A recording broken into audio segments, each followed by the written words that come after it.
చేసేవాళ్ళు ప్రతి పాటని ఎలక్ట్రానిక్స్ తోటి ఒక 7-8 కీబోర్డులు పెట్టి మాకు డబ్బు ఇవ్వకుండా పర్లేదు, మాకు పాట ఖర్చు పెట్టాలి, పేరు రావాలన్న తాపత్రయం. మేము రెమ్యునరేషన్ గురించి నెవర్ ఎక్కడ ఇప్పటికీ నువ్వు ఇండస్ట్రీలో అడుగు, you can ask any producer మేము రెమ్యునరేషన్ డిమాండ్ చేసామని అడుగు ఎవరినన్నా. లేదండి మీ దగ్గర కంప్లైంట్ లేదు. నెవర్. మీరు బాగా peak లో పీక్స్ లో ఉన్నప్పుడు కూడా ఐ నెవర్ డిమాండ్. పోనీ ఏముంది అందరూ బాగుండాలి అన్నట్టు. వర్క్ వస్తే అదే మీకు రెమ్యునరేషన్. నాకు గుర్తుంది అసలు. ఎందుకంటే అలాగే మేము పెరిగాం కాబట్టి, అంటే ఒక గోల్డ్ నాన్నగారు అలా మాకు పెద్ద ఇల్లు, మాకు కార్లు, అలా పెరిగాం. కానీ మిగతా వాళ్ళు అలా కాదు, అందరు కష్టపడి వచ్చిన వాళ్ళు. They know the value of the money. మాకు డబ్బు వాల్యూ తెలిసేది కాదు, అందులో మేము డిమాండ్ చేసేవాళ్ళం కదా, అంతేగా మాకు అన్ని జరిగిపోతుంది. కానీ మా పాటలు మటుకు అక్కడ మటుకు కాంప్రమైజ్ అవ్వం. బ్యాక్గ్రౌండ్ మ్యూజిక్ రీ రికార్డింగ్ చేసేటప్పుడు కానీ అక్కడ కాంప్రమైజ్ అయ్యేది క్వశ్చనే లేదు. ఎవరు బతిమాలైనా సార్ ఇది బడ్జెట్ అవుతుంది సార్, దయచేసి మీరు ఎలాగైనా రెడీ అయ్యింది, అలా చేసిన సినిమాలు ఉన్నాయి. సమ్ టైమ్స్ పిక్చర్ చూడగానే అర్థమైపోతుంది ఇది ఫ్లాప్ సినిమా, ఆడదు, ఎందుకు అనవసరం డబ్బులు ఖర్చు పెట్టించుకొని అది 2 రోజుల్లో చుట్టేస్తాం.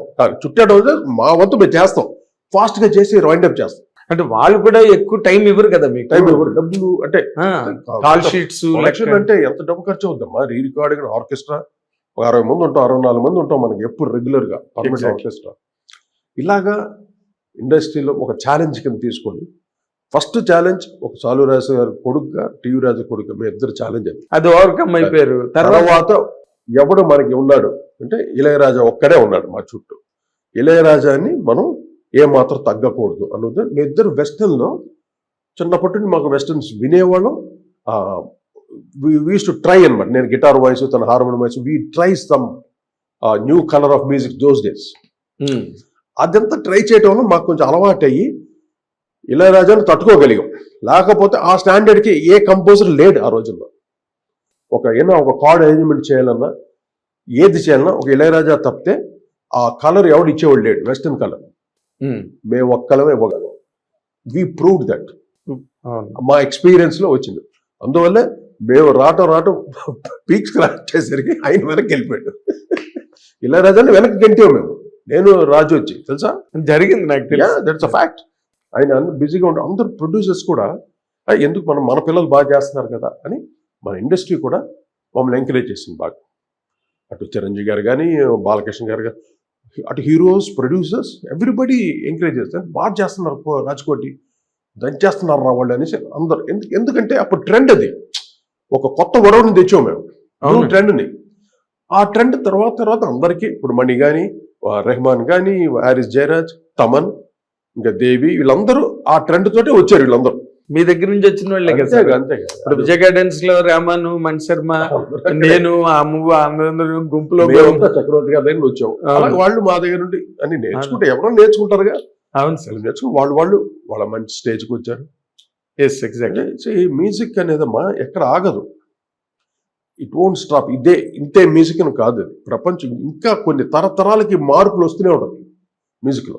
ఎస్, నువ్వు ఎంత 72 మేళకర్త రాగాలు ఉన్నా, ఎన్ని జాజ్ సింఫనీలు ఏది ఉన్నా కూడా, ఎన్ని కీర్తనలు ఉన్నా కూడా, సంగీతం మటుకు ఒకే దాంట్లో ఉండదు, మారుతూనే ఉంటుంది, వెళుతూనే ఉంటుంది. అలా పరివర్తన చెందుతూ అంతే. మహాసముద్రం కన్నా, ఆకాశం కన్నా ఇంకా వాస్ట్ మ్యూజిక్. Yes man. అక్కడ ఇప్పుడు కొత్తగా కంపోజర్ ఎవరైనా వచ్చాడు అనుకో, వాడికి కొత్త రకం తడుతుంది కంపోజ్ చేసేటప్పుడు. ఈ పాటను ఎందుకు ఇలా ప్రజెంట్ చేయకూడదు, ఆ వేవ్స్ అలా వస్తాయి.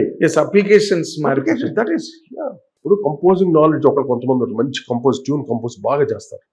వాడు ఆ సాంగ్ ప్రజెంట్ చేయడం తెలియదు, ఆ గ్రూస్ రిథమ్ గ్రూ వేయడం తెలియదు, అరేంజ్మెంట్ చేయడం తెలియదు ఇన్ ద సెన్స్ ఆ ఇంట్రెస్ట్ చూపించిన వాళ్ళు.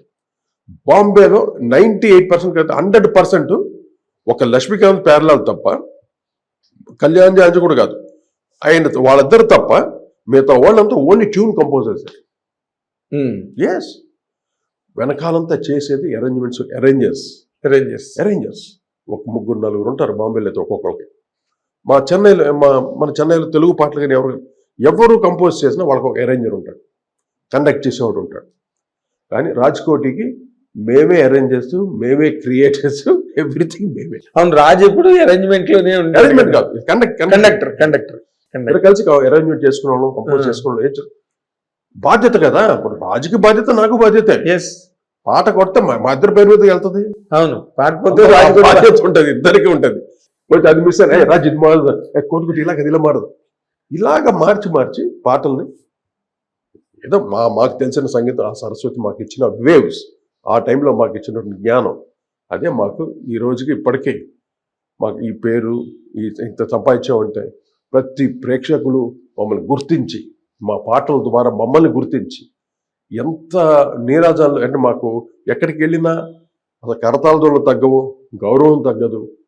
అసలు అమెరికాకి వెళితే అమ్మా ఏ షో చేసినా అసలు మన ఎంట్రన్స్కే వాళ్ళు అంతా పొంగిపోతారు. అంటే నా పాటలు అంత దిగిపోయినాయి, మా పాటలు రాజ్కోటిగా మా పాటలు, నా పాటలు కానీ దిగిపోయినాయి వాళ్ళకి మనసులో. ఏ ప్రోగ్రామ్ చేయి వాళ్ళే పాడుతుంటారు పాటలు. అది నా స్టేజ్లో నాకు ఎంత ఓవర్వెల్మ్డ్ అనమాట. And so many times emotion అయిపోతాను నేను. ఇదా మేము సాధించింది. 4 గోడల మధ్య ఇప్పుడు మీరు చూస్తారు కదా మేము ఎలా పనిచేసాం. ఆ 4 గోడలు తప్పితే మనకి ఏమీ తెలియదు. ఆ రూము థియేటర్ తప్పితే ఎంత వర్క్ చేయాలో వర్క్ చేస్తాం పాటని. ఏదో నోటుకు వచ్చి కొట్టేసి ఇది ఓకే పని అయిపోయిందిరా అని కాదు. ఓయమ్మ ఒక పాటకి ఎన్ని రోజులు స్పెండ్ చేస్తాం తెలుసా మేము. పల్లవి అందరికి వినిపిస్తాం అనమాట. అంటే అప్కమింగ్ కదా మేము. అవునండి. ఇప్పుడు నీ ఫోటోలు వినిపిస్తుంటాం, నాకెందుకు ఎలా ఉందో మా పాట అంటే, నువ్వు ఏదన్నా కొంచెం పాజిటివ్గా చెప్తే ఒక ధైర్యంగా ఉంటుంది. ఏదైనా మైనస్ చెప్పానుకో ఏదో ఉందో ఇది బ్యాడ్ అనేది మళ్ళీ అన్ని మార్చుకొని అలాగలా చేసి మేము చిన్న సినిమాలు చేసామమ్మా. ఆ చిన్న సినిమాలో మేము ఎక్స్పీరియన్స్ గెయిన్ చేసాము. అదే సాగరు, మన కాటగడ్డ ప్రసాద్ అంతకన్నా సుబ్బరాజు గారని ఆయన చిన్న సినిమాలు అప్పట్లో చాలా లీస్ట్ సినిమా లేదు. ఒక సినిమాకి ₹1,00,000 మిగిలితే చాలా అన్నట్టు తీసే సినిమాలే. అదేలేండి. అటువంటి సినిమాలకి మాకు అవకాశం వచ్చింది. మేము ₹1,00,000 కాదు, మేము ఆ రోజుల్లోనే బాహుబలి ఊహించుకొని చేసేవాళ్ళం మేమిద్దరం. మాకు ఆపర్చునిటీ కదా, అవును, అవకాశం.